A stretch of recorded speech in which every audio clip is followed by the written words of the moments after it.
ஸ்ரீசக்கர வரதாச்சாரியம் சுத்தசத்வ குருத்தமம் ஸ்ரீநிதிம் ராகவம் வந்தே ஹியபார கருணாகரம். கவசம் கனெக்ட் நேயர்களுக்கு நமஸ்காரம். பெரியாழ்வார் திருமொழி 4ஆம் பத்து 2ஆம் திருமொழி 5வது பாசுரத்தை அனுபவிக்க நாம் மானசீகமாக அழகர் மலையை அடைகிறோம்.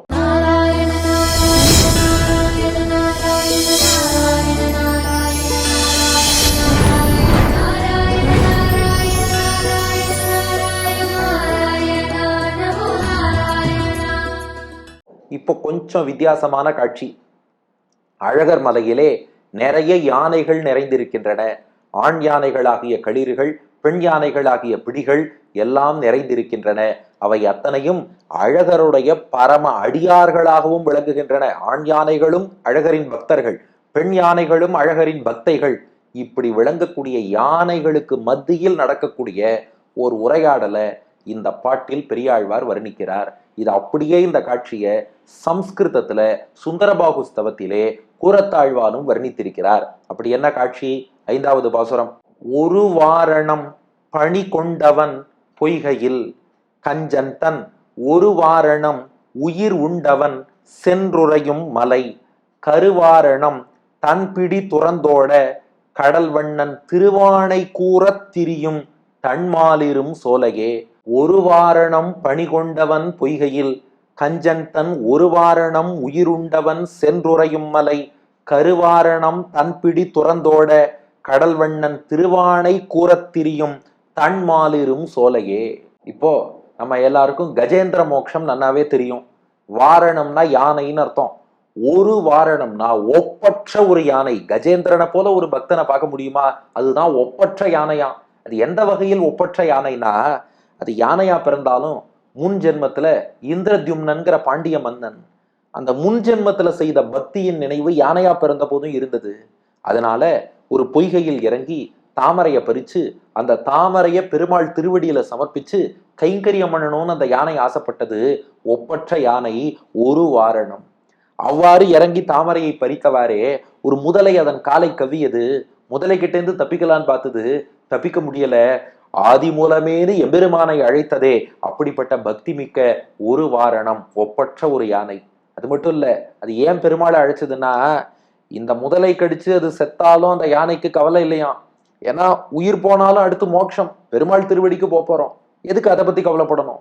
ஆனா யானைக்கு கவலை என்னன்னா, ஆஹா பெருமாளுக்கு கைங்கரியம் பண்ணணும், ஒரு புஷ்பத்தை சமர்ப்பிக்கணும்னு இந்த தாமரையை பறிச்சுட்டோம், இத பெருமாள் திருவடியில சேர்க்க முடியாம போயிடுமோ, எடுத்த கைங்கரியம் நிறைவடையாமல் உயிரை விட்டுடுவேனோ அப்படின்னு கதறித்தே.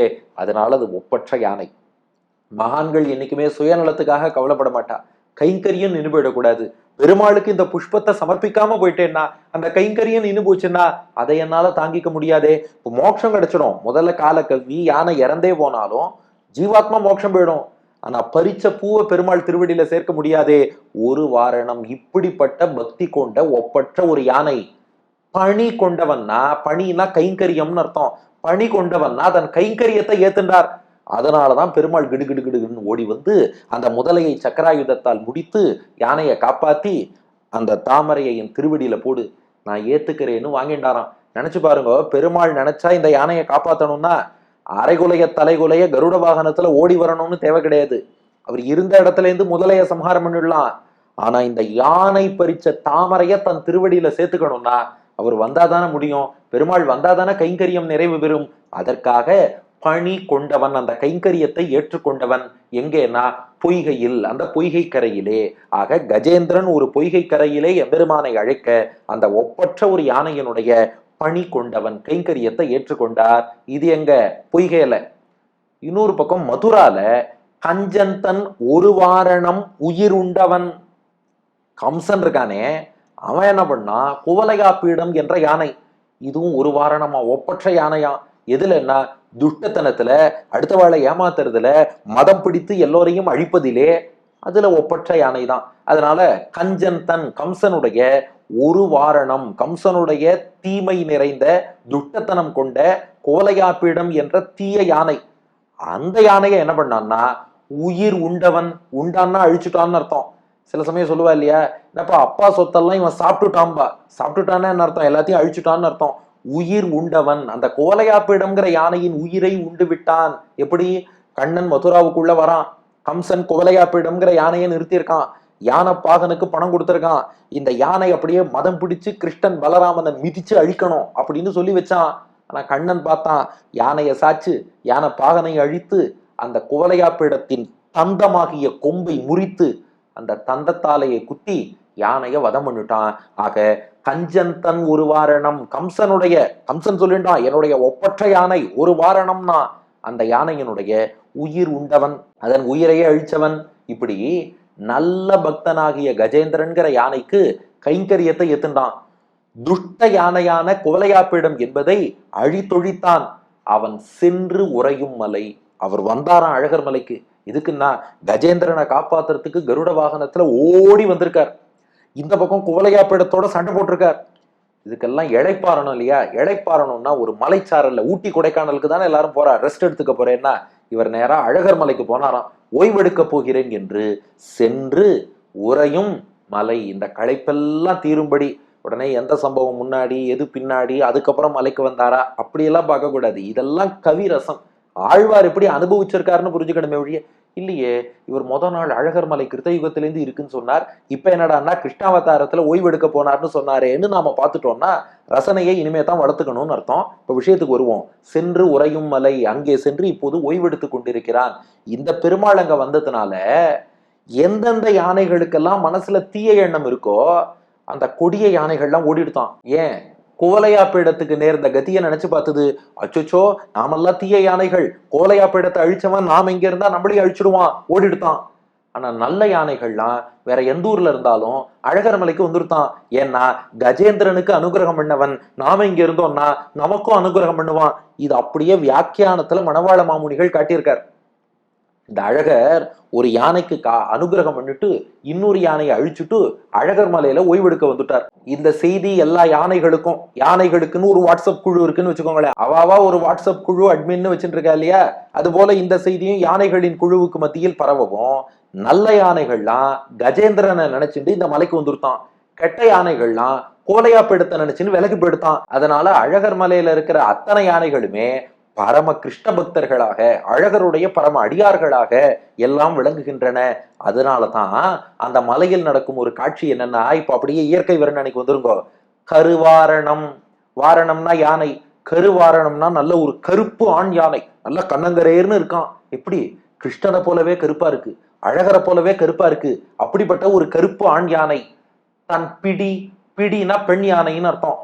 அதனுடைய மனைவியான பெண் யானை செல்லமா கோச்சுன்னு இருக்கான். பிரணய கலகம்னு சொல்லுவா.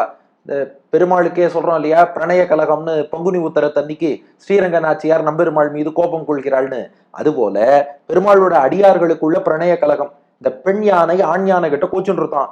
கோச்சுண்டு தன் பிடி துறந்து ஓட, துறந்துன்னா விட்டுட்டுன்னு அர்த்தம். துறந்து ஓடன்னா உன்னை விட்டுட்டு நான் கோச்சுன்னு போறேன் போ, நீ இன்னும் என்னை கண்டுக்கவே மாட்டேங்கிற, உன் மனைவியிடம் உனக்கு அன்பே இல்லை, அதனால் அன்பில்லாதவனிடம் இருப்பதற்கு எனக்கு இஷ்டமும் இல்லை, நான் போகிறேன்னு செல்லமா, நல்லா நோட் பண்ணுங்க, உண்மையா கோச்சுக்கல, செல்லமா கோச்சுண்டு கருவாரணம் தன் பிடி, கருப்பு ஆண் யானையின் பெண் யானை துறந்து ஓட, கணவனை விட்டுட்டு போகலான்னு பார்த்தது. உடனே அந்த ஆண் யானை இருக்கே போகாதேன்னு தான். போகாதேன்னு சொன்னா இருந்துருவேனான்னுது. அடுத்த வார்த்தை ஆண் யானை சொல்லித்தான், கடல் வண்ணன் திருவானை, கடல் போல் வண்ணம் கொண்ட அழகர் மீது, திருவானைனா ஆணையிட்டு சொல்கிறேன் போகக்கூடாது, அழகர் மீது ஆணைன்னு தான். உடனே பெண் யானை பார்த்துதான், அழகர் மீது ஆணைன்னு சொல்லிட்டேன், பெருமாள் பேரை சொன்னதுக்கு அப்புறம் என்னால மீற முடியுமா, எனக்கு கோபம் எல்லாம் போயிடுத்து, அவன் கூடவே இருக்கிறேன்னு கடல் வண்ணன் திருவானை கூற திரியும். கடல் வண்ணன், கடல் போல் வண்ணம் கொண்டவனான அழகர் மீது திரு ஆணை, அழகர் மேல் ஆணை, நீ என்னை விட்டு போகக்கூடாது என்று கூற. கூற அப்படின்னா என்று சொல்லன்னு அர்த்தம். நான் யானை சொல்லித்தான், கடல் வண்ணன் திருவானை, அழகர் மீது ஆணை கூற அப்படி சொல்லவும் திரியும். திரியும்னா திரும்ப வந்துருத்துன்னு அர்த்தம். இந்த இடத்துல திரியும்னா திரிஞ்சுன்னு இருக்குன்னு அர்த்தம் இல்ல. திருவானை கூற திரியும், திரிதல்னா மாறுதல்னு அர்த்தம். மனசு மாறிடுத்து, அச்சோ அழகர் ஆணைனா அதை தாண்டி என்னால போக முடியாதே, திரும்பி வந்துடுறேன்னு வந்துருத்து. இதுதான் தன் மாலிருஞ்சோலையே, குளிர்ந்த மாலிருஞ்சோலை இருக்கே, நம்முடைய உலகியல் வாழ்க்கையில் உள்ள வெப்பத்தை எல்லாம் தணிக்கக்கூடிய தன் மாலிருஞ்சோலை இருக்கே, அதன் இயல்பு என்னன்னா, பெருமாள் பேரை சொன்னா விலங்குகள் கூட கட்டுப்படும். அதாவது எதுக்கு இந்த யானையை உதாரணமா சொல்றாருன்னா, யானை தான் எதுக்குமே அடங்காதும்பா. அந்த யானை கூட ஒரு பெண் யானை கணவனை விட்டு கோச்சின்னு போறது, அதுவும் மனைவி கோச்சுட்டார்னா சமாதானப்படுத்துறது ரொம்ப கஷ்டம்பா. எவ்வளவு பெரிய சிச்சுவேஷனை பெரியாழ்வார் கொண்டு வர்றார் பாருங்கோ. யானையே இயல்பா அடங்காது, மனைவி கோச்சுட்டாலும் அவளை சமாதானப்படுத்துறது ஒரு நொடியில சாத்தியம் இல்லை. ஆனால் அழகர் மீது ஆணைன்னு ஒரு வார்த்தை சொன்னவாறே, அந்த பெண் யானை கோபத்தை விட்டுட்டு திரும்பி வருதுன்னா அழகர் மீது அது எவ்வளவு மதிப்பும் பக்தியும் வைத்திருக்கிறது என்பதை இதன் மூலம் புரிந்து கொள்ளலாம்ங்கிறது பாட்டின் கருத்து. இது அப்படியே கூறத்தாழ்வான் சுந்தரபாகு ஸ்தவத்துல இதுல விசேஷம் பாருங்க, ஆழ்வானே சாதிச்சிருக்காருன்னு மணவாள மாமுனிகளும் வியாக்கியானத்துல அந்த ஸ்லோகத்தை கோட் பண்றார். சுந்தர தோர் திவ்யாக்ஞா லம்பன காத்தர வசானு யாயினி கரிணி பிரணயஜ கலக சமாதிர்யத்ர வனாத்ரிஸ்ஸ ஏஷ சுந்தர தோஷ்ணஹா. இப்படி ஆண் யானை பெண் யானை ஊடல் கொள்ளும் போது அழகர் மீது ஆணைன்னு ஆண் யானை சொன்னவாறே, பெண் யானை கோபம் தணிந்து சமாதானமாகி திரும்பி வரும் மலை அழகர் மலை. அப்படியே பாருங்க, கருவாரணம் தன் பிடி துறந்தோட கடல் வண்ணன் திருவானை கூற திரியும் தன்மாலிருஞ் சோலையே என்பது இந்த பாசுரம். ஆக இதன் திரண்ட பொருள், ஒரு யானையாகிய கஜேந்திரனுக்கு பொய்கை கரையில அதன் கைங்கரியத்தை ஏத்துண்டான். கம்சனுடைய ஒரு யானையான கோலையா பீடத்தை அழித்தொழித்தான். அந்த எம்பெருமான் இருக்கும் மலைதான் அழகர் மலை. அங்கே ஒரு ஆண் யானையை விட்டு பெண் யானை கோபித்து கொண்டு செல்லும் போது அழகர் மேல் ஆணைன்னு ஆண் யானை சொன்னவாறே திரும்ப வந்துருத்து பெண் யானை. இப்படி மிருகங்கள் கூட பக்தியோடு இருக்கும் மலைதான் அழகர் மலை. ஒரு வாரணம் பணி கொண்டவன் பொய்கையில் கஞ்சன் தன் ஒரு வாரணம் உயிர் உண்டவன் சென்றுரையும் மலை கருவாரணம் தன் பிடி துறந்தோட கடல் வண்ணன் திருவானை கூறத் திரியும் தன்மாலிரும் சோலையே.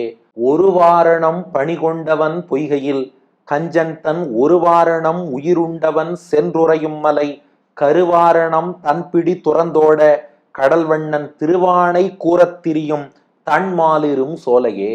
அடியன் வழங்கும் ஆங்கில வடிவம். The Lord accepted the service of one elephant in the banks of a pond. The same Lord destroyed the evil elephant of Kamsa. He now dwells in the hill called the cool Tirumalirunjolai. There, one female elephant left its male elephant. At that time, the male elephant said, I swear on the Lord with ocean like you. Immediately, the female elephant returned back to the male elephant என்பது இதற்கான ஆங்கில வடிவம். இனி இதற்கு அடுத்த பாசுரத்திலும் அழகரின் பெருமை தொடரும். பெரியாழ்வார் திருவடிகளே சரண்.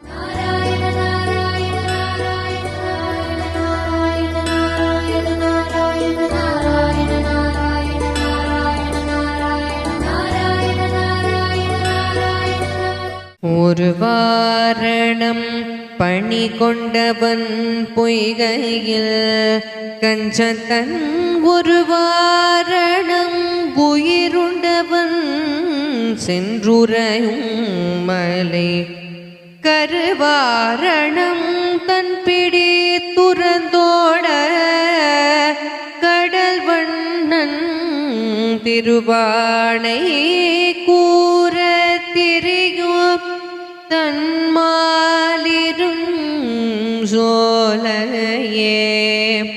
கருவாரணம் தன் பிடி துறந்தோட கடல் வண்ணன் திருவானை கூற திரியும் தன்மா